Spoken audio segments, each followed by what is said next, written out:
Hi everyone, this is Pierrick from P2 Design and welcome to this fourth and final part of this mini course series on how to create real-time explosion FXs using Blender Eevee. In this video we will create the explosion streaks and we will refine our overall FX. If you've missed the previous video, you will find a link in the description below. Let's get started.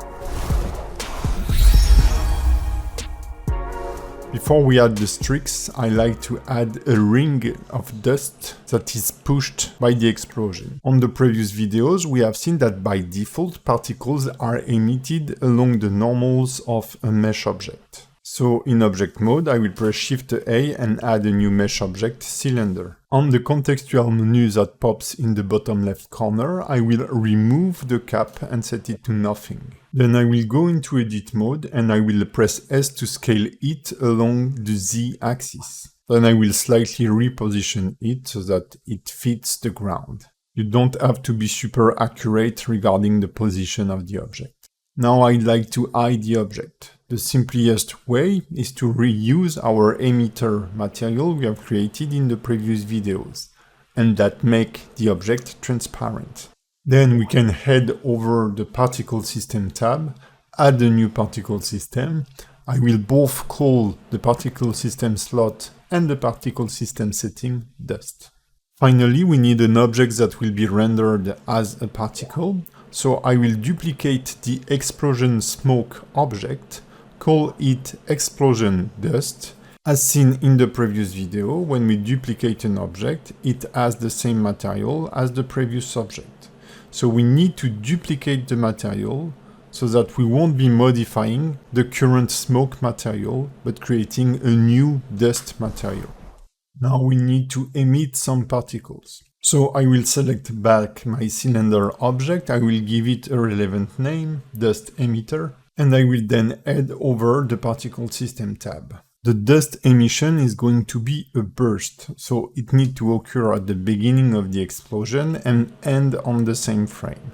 So for frame start and frame end, we can set 5. And let's try 100 particles for the particle number. As seen before, particles are affected by gravity and we don't want the dust to fall down. So I will go to the field weight and I will set the gravity to 0. Let's play the animation to see how it looks and we can see our particle following the ground plane. We don't want the particle to die so early, so I will set a lifetime of 200 frames. I will increase the normal speed and add a bit of randomness. As for the explosion cloud, we want the dust to start moving very fast and then slow down rapidly or damp. So I will go to the physics and add a bit of damping to it. Let's have a look to our animation. It looks a little better, but the particles are a bit too slow. This is the time where you have to play with the normal speed, the damping and the randomness. Remember that FXs is an art form and so it needs experimentation. For the time being, I will set the normal speed to 15.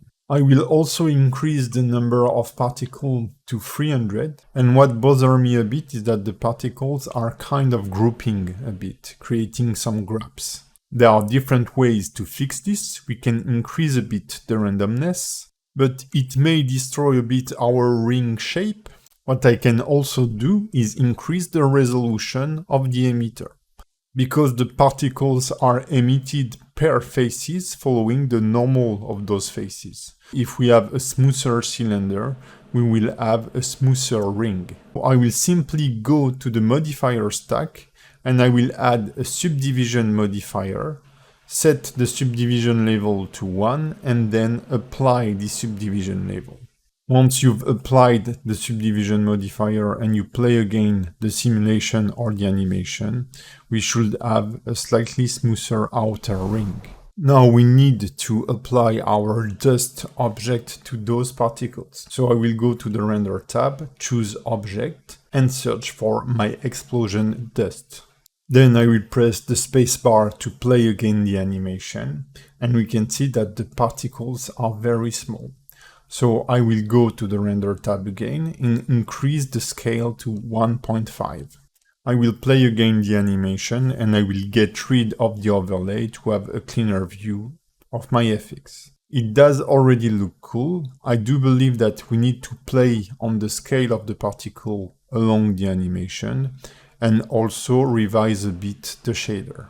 Through the outliner, I will select the dust emitter, and from there I will go on frame 10, for example, in the beginning of our animation, and I will key the current scale of the particles. Then I will go a little further in the animation, around frame 70, and I will increase the scale of the particle to 3 and insert a new keyframe. This way our dust cloud gets bigger as it expands.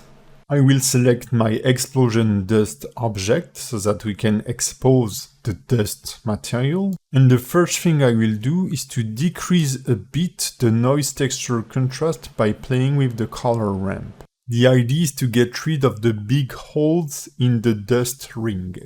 So we just need to push the black flag a little back. So now we get a thicker dust cloud. I will then decrease a bit the detail level of the noise texture so that we have a smoother cloud. Now I need to play a bit with the opacity of the dust because it's very thick and really opaque and it more looks like dark smoke than dust.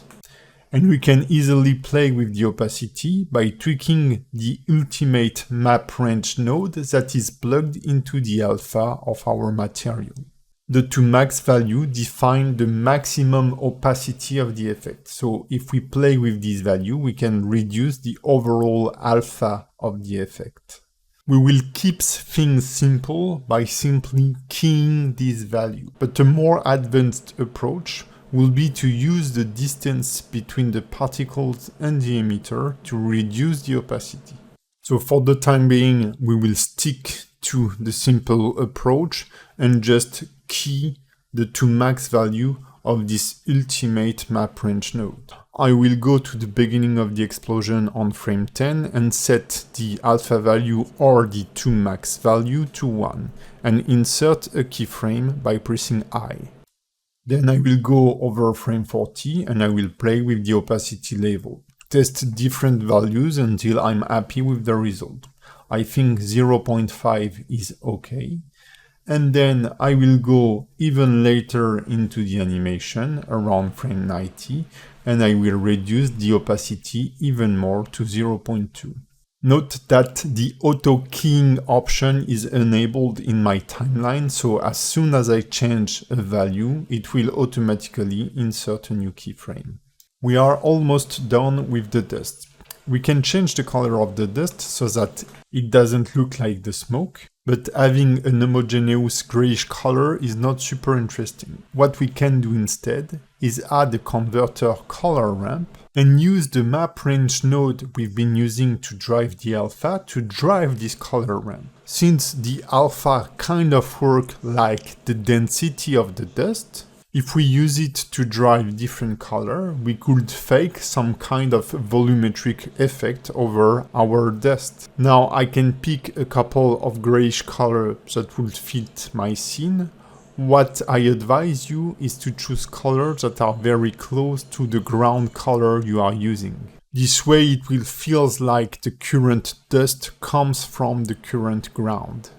A little issue I spotted while playing with the color is that I believe the dust emission starts a bit too early, as it starts exactly at the same moment as the explosion and kind of occlude the beginning of the explosion.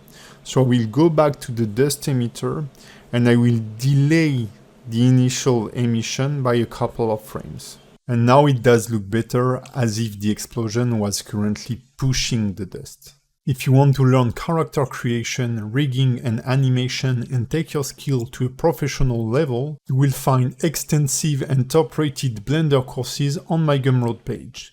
Hundreds of professionally edited videos shipped with all the models, rig and Blender files. Use the code P2Design to get 10% off on any of the courses. So let's now create our explosion streaks. To make our life easier, we will work in a new collection. So I will create a new collection that I will call Strix, and then I will uncheck both our set and explosion collection so that we have room to work. In the 3D view, I will add a simple plane, and then I will go into top view, press tab to enter edit mode, and I will slide all my vertices along the y-axis so that the origin of our plane is aligned with the bottom edge. Then I will scale it down along the x-axis, and I will add a lot of loop cut by pressing Ctrl R along its y-axis. Then I will also add some loop cuts along the other axis. You should end up with this elongated grid. Let's call it Strix, and then we will add a new material that we will call Strix 2. And as all our previous material, I will go to the setting and I will change the blend mode to alpha blend and the shadow mode to none. Now comes the reason why we have created this grid mesh, is that we can add a new modifier, a simple deform modifier. We want to bend our object around the z-axis. And if I now go into a negative value, we can see our grid object spreading like an eventail, and this is going to be the perfect shape for our Strix. This is also why we have moved the origin point of our mesh, because the modifier currently uses the origin point to rotate around. Our material will be a simple shader with an emission and a transparent shader, so I will press Shift A, add a transparent shader and an emission shader, and then I will mix those both with a shader, mix shader. I will plug the transparent shader in the first socket and the emission shader in the second socket, as we did for the sparkle material. Since we have used a simple plane to create this geometry, the cool thing is that by default it's already unwrapped in Blender and we have a nice UV grid. So it's gonna be super easy to play with the UV coordinates of this object as we did in the very first video. I will select the transparent node and press Ctrl T so that it automatically generates a texture setup. We don't need the image texture node, so I get rid of it, and instead I will press Shift A and add a gradient texture node. I will plug it into the emission shader so that we can preview our material. As in the first video, we will change the mapping type to texture. Now I'd like the gradient to go along the length of our eventail shape. And we can simply do this by modifying the Z rotation of our texture coordinate and set it to 90. So now we have our base texture mapping setup, and we are going to be able to make the texture slide on the surface. To give us better control, I will duplicate the mapping node and drop it between the existing mapping node and the gradient texture so that it is automatically plugged in. Then I will reset its rotation to 0. And then I will press Ctrl-Shift-D to duplicate it while keeping it connected to the previous node. We will use this second mapping node to drive a texture, noise texture. Once we've added the node, we will plug in the vector of the mapping node into the noise texture, and I will Ctrl-Shift-Left click it to preview it. Then, to better see it, we will add a converter color ramp and we will push the contrast of our noise. Now, using the mapping node, we can play with the scale of our noise. We can increase the scale along the x-axis to stretch the effect, and then reduce the scale along the y-axis to add more streaks. And just by doing that, we can see the pattern of our bursting frame for the explosion. If you don't like the distortion upon the surface, you can press Ctrl 2 to add a subdivision modifier. Increasing the resolution of the mesh will smooth out the UVs and the results. You may want to move the subdivision modifier before the simple deform modifier. With this basic setup done, If we play with the location of our noise, we can see it evolving, especially if we use the X location. So this is probably a value we will want to animate later on. Also, what we want is to mix this noise texture with the gradient texture, so that we can make our streaks fade along the edge of our eventail shape. So I will duplicate the color ramp and add it just after the gradient texture. I will then Ctrl-Shift left click the color ramp to see the result, and I will invert the position of the flags so that the outer edge becomes black. From there we can press Shift A to add a color mix RGB node and plug in both color ramp, the one from the gradient texture and the one from the noise texture.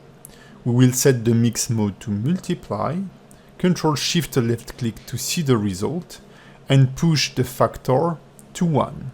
Now the shapes that are interesting are the dark shapes, so I will invert the position of the flag of the noise texture color ramp. This black and white mask will allow us to both drive the emission color of our fire or burst, but also the alpha of the effect. So I will use it as a factor to mix both the transparent BSDF and the emission shade. From there we can Ctrl-Shift left click the mix shader to preview it and unplug the color ramp from the emission shader.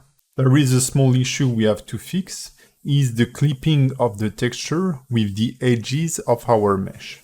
So I will duplicate the gradient texture and the color ramp, and I will plug in our UV coordinates. I will press Ctrl-Shift and left click the color ramp so that we can see the result. And we can add another flag, set it to black, so that we have a gradient that is black on the outer edges and white in the middle. I will center the white flag by setting its position to 0.5, and now we can mix this new gradient upon our existing texture. So I will duplicate the mix RGB node. I will then drop it directly after the mix RGB node so that it's automatically connected, and I will plug in our new gradient in the second color slot.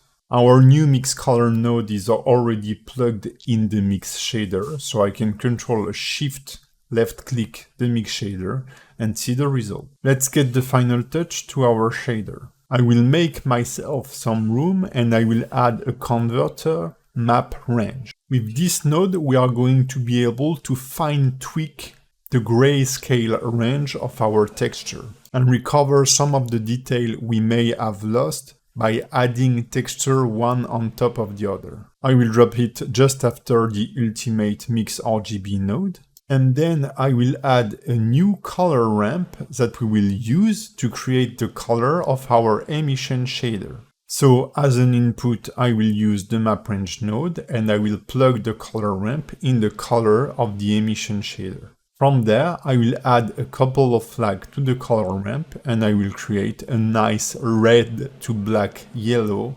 gradient, exactly as we did in the sparkles video. Now, since we have been multiplying texture upon texture, we have made them darker and darker.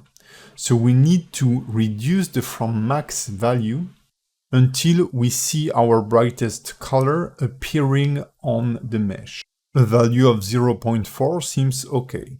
So it means that our previous black and white gradient was going from 0 to 0.4. And we are converting this value to a value that goes from 0 to 1.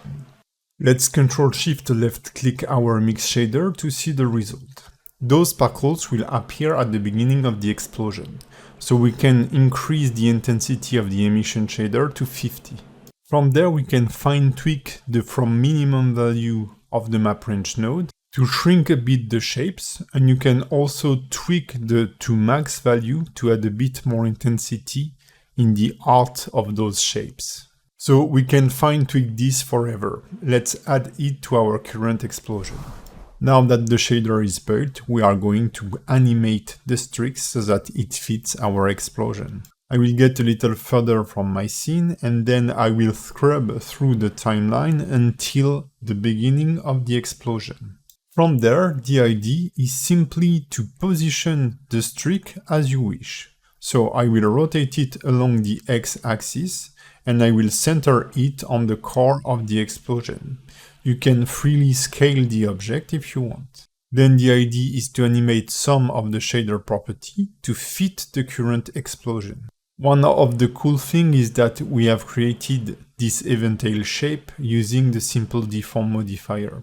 So if we want a tighter shape, we can modify the angle value if we want. You can tweak the scale of your noise, you can tweak its position, its level of detail, a lot of things. When you feel your shape is ready, you need to add a keyframe on the location of the first mapping node. Then on the initial frame, we need to reduce the Y location value to -1 so that our streaks disappear. Or you can set a value of -0.8 and then on the previous frame, set a value of -1. Now we can play with the two max value of the last map range node, the one that drives the color of the emission shader. If we set a value of 0, the streaks will disappear. If we set a value over 1, they will get brighter. On frame 5, at the beginning of the explosion, I will set a value of 30, so that they will be super bright as the beginning of the explosion. Then I will scrub through the animation and 2 frames later I will reduce the intensity to 5. Then on frame 9 I've reduced the value to 2, on frame 11 to 0.5 and on frame 13 to 0. It may not show in the video as I was experimenting with different values. Then I got back to the first mapping node and simplified the animation. I've set a value of -1 on frame 4, -0.8 on frame 5 and on frame 6 a value of 0.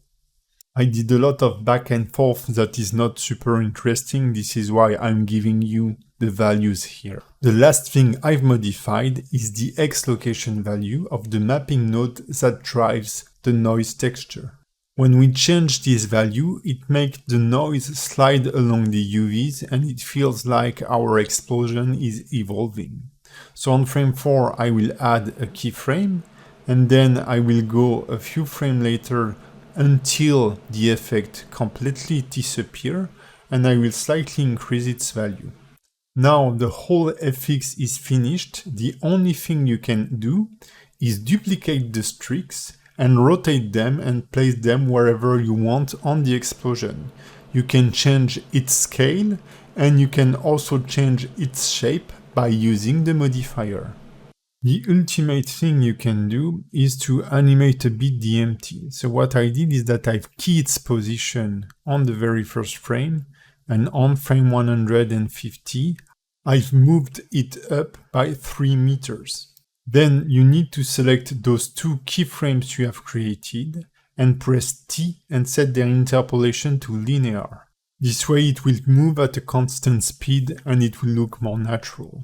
Since the empty was driving the position of the noise texture on our smoke, you can see that now it seems that the smoke is raising because the empty is moving up. But it's also driving the explosion dust effect. So you need to select the explosion dust and in the object info of the texture coordinate, choose another object, like for example, the dust emitter. And bam, you're done. We can always add more effect like traces on the ground or more particles, but you have the broad idea. Once you feel ready, go to View and click the Render Viewport animation, so that you can render all your frames using the preview mode. I hope you've enjoyed this mini course series and I will see you very soon.